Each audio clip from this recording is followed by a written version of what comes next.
com and also we call hello everyone. I hope आप सब बढ़िया होंगे और एक प्यारी से स्माइल के साथ इस वीडियो को देख रहे होंगे। मेरा नाम रेणुका है। I am pursuing MCom and I have recently qualified math in commerce and also qualified such in commerce. तो चलिए आज का टॉपिक स्टार्ट करते हैं। तो आज का टॉपिक है memorandum of association and article of association. तो आज हम कंपनी के दो लीगल डॉक्यूमेंट्स के बारे में पढ़ेंगे, जिसमें से सबसे पहले हम पढ़ेंगे मेमोरेंडम ऑफ एसोसिएशन, जिसको हम MOA भी कहते हैं। तो मेमोरेंडम ऑफ एसोसिएशन क्या है?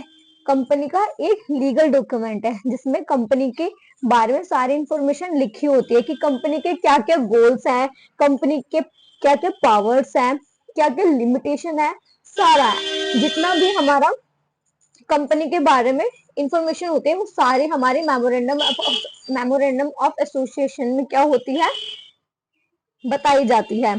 ठीक है, तो इसमें हमारे 6 क्लॉज होते हैं। कौन कौन से?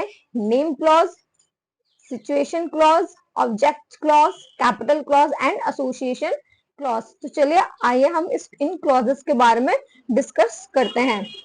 तो सबसे पहले आता है हमारा नेम क्लॉज, जिसमें कंपनी के नाम को स्पेसिफाई किया जाता है।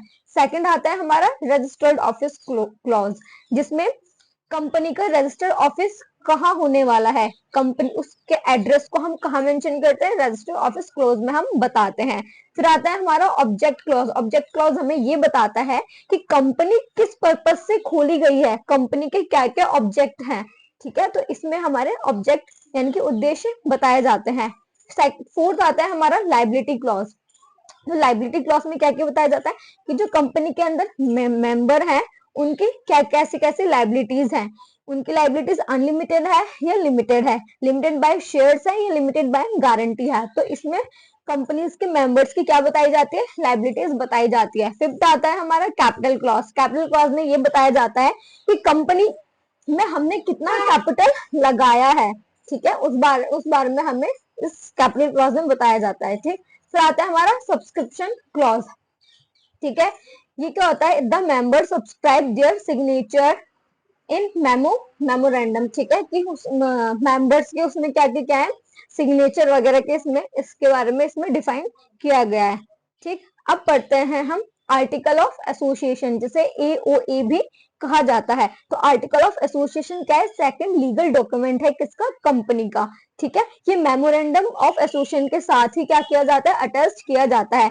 जैसे कि हमने पढ़ा कि मेमोरेंडम ऑफ एसोसिएशन में क्या कंपनी के सारे इंफॉर्मेशन के बारे में बताया जाता है कि क्या क्या उसमें क्या है, सारे ओवरऑल बताया जाता है कंपनी के बारे में कि कंपनी के क्या गोल है, क्या पावर्स हैं, क्या लिमिटेशन है। बट आर्टिकल ऑफ एसोसिएशन एक इंटरनली डॉक्यूमेंट होता है जिसमें कंपनीज के इंटरनल रूल्स एंड रेगुलेशंस के बारे में बताया जाता है। ठीक, देन चलो अब हम पढ़ते हैं आर्टिकल ऑफ एसोसिएशन की कुछ प्रोविजंस हैं। सबसे पहले प्रोविजन है शेयर कैपिटल की, कि कितना शेयर कैपिटल होना चाहिए, कितने शेयर्स को हमें कॉल करना है, कितने कब हमें शेयर को फीचर करना है। ठीक है, कब हमें कन्वर्जन करना है, कब हमें ट्रांसफर ऑफ शेयर्स करना है, कब हमें शेयर्स वारंट करना है, सरेंडर ऑफ शेयर्स ETC। सारे ही शेयर्स के बारे में, शेयर से रिलेटेड सारी जानकारी हम AOA के अंदर ही पढ़ते हैं। ठीक, फिर आता है हमारा डायरेक्टर। ठीक, सेकंड प्रोविजन है हमारे डायरेक्टर्स के बारे में कि डायरेक्टर्स की क्या क्या क्वालिफिकेशन है, कब उन्हें अपॉइंट करना है, कितना उन्हें रेम्यूनरेशन देना है, उनके पास कितनी पावर्स होंगी। ठीक है, बोर्ड ऑफ डायरेक्टर की मीटिंग कब कब रखनी है। तो सारा ही किसमें पढ़ते हैं हम, आर्टिकल ऑफ एसोसिएशन में। थर्ड है हमारा वोटिंग राइट्स। शेयर होल्डर्स की कैसे वोटिंग राइट्स होंगे, बाय पोल होंगे या बाय प्रॉक्सी होंगे।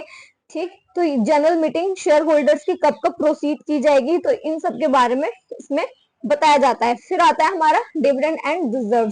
ठीक है, कब उन्हें हमें डिविडेंड देना है, कितने रिजर्व्स रखने हैं, कब अकाउंट्स को ऑडिट करना है, कितनी बोरोइंग पावर है, कब वाइंडिंग अप करना है। तो समझ आया, EOA यानी कि आर्टिकल ऑफ एसोसिएशन में हम क्या करते हैं, इंटरनली चीजों को देखते हैं, कंपनी के इंटरनली चीजों को देखते हैं। और MOA में हम क्या देखते थे, ओवरऑल देखते थे कि क्या क्या उसमें क्या है, पावर्स वगैरह को हम उसमें देखते थे, बट इसमें हम इंटरनली चीजों को देखते हैं जिसको हम अल्टर कर सकते हैं। फिर आता है हमारा इनके बीच का डिफरेंस। अब इनके बीच का डिफरेंस हम जानेंगे। तो सबसे पहले हम क्या करते हैं, डेफिनेशन से स्टार्ट करते हैं। मेमोरेंडम क्या बोलता है, a document that contain all the condition which are the required for the registration of the company.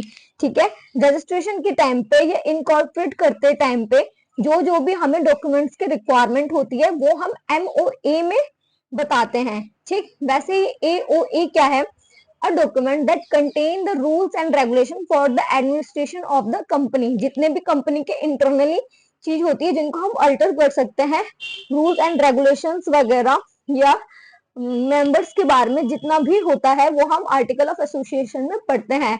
Source कौन, सोर्सेज। ठीक है, तो एमओए डिफाइन किया गया है 256 में एंड एओए को कहाँ डिफाइन किया गया है, सेक्शन 25 में। एमओए को रजिस्टर करना, इनकॉर्पोरेट करना क्या होता है, मैंडेटरी होता है, बट एमओए को रजिस्टर करना मैंडेटरी नहीं होता है। पावर एंड एमओए की power and object and the company, जो एमओ है वो क्या बताता है, पावर बताता है, ऑब्जेक्ट बताता है किसकी, कंपनी के। बट एओए के बताता है rules of the company, company के क्या रूल्स एंड रेगुलेशंस है। एमओए क्या है, सबऑर्डिनेट है to the company act, but AOA क्या है, सबऑर्डिनेट है टू द मेमोरेंडम। इसको हमें मेमोरेंडम के साथ क्या करना पड़ता है, अटैच करना पड़ता है। एमओए क्या है, इसमें 6 क्लॉज है, पढ़ा था ना हमने नेम क्लॉज वगैरह, वही। बट एओए में क्या है, can be drafted according to the company decision. जैसा हमें पता है कि एओए क्या है, एक इंटरनली लीगल डॉक्यूमेंट है, तो ये कंपनी के डिसीजन के अकॉर्डिंग इसे ड्राफ्ट बनाया जाता है। ठीक है, एमओए क्या है, between company and outsider, but AOA क्या है, बिटवीन कंपनी एंड मेंबर्स। तो आई होप सो आपको इन दोनों के बीच का डिफरेंस पता चला होगा। तो आज इतने टॉपिक को हमने समझा। आई होप सो आपको अच्छे से समझ आया होगा, और ऐसे ही कॉन्सेप्चुअल वीडियोस को देखने के लिए हमारे चैनल को सब्सक्राइब करें, लाइक करें एंड शेयर करें। Thank you so much.